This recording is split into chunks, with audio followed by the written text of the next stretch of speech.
श्री शंकराष्टकम्। हे वामदेव शिवशंकर दीनबंधो, काशीपते पशुपते पशुपाशनाशिन्, हे विश्वनाथ भवबीज जनार्तिहारिन्, संसार दुःख गहना जगदीश रक्ष, हे भक्तवत्सल सदाशिव हे महेश,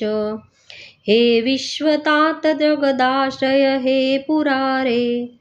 गौरीपते मम प्राणनाथ, संसार दुःख गहना जगदीश रक्ष,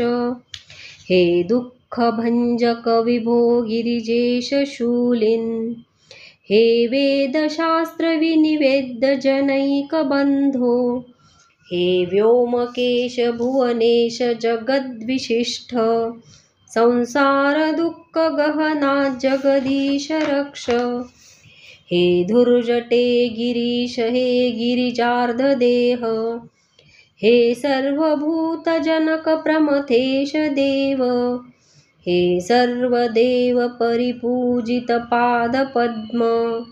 संसार दुःख गहना जगदीश रक्ष, हे देवदेव वृषभध्वज नंदिकेश, कालीपते गणपते गजचर्मवास,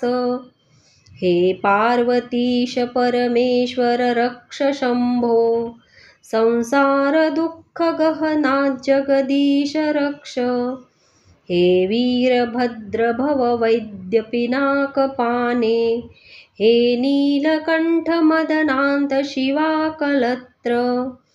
वाराणसीपुरपते भव भीतिहारिन्, संसार दुःख गहना जगदीश रक्ष, हे काल मृड शर्व सदा सहाय, हे भूतनाथ भव बाधक हे त्रिनेत्र, हे यज्ञशासक यमांतक योगी वंद्य,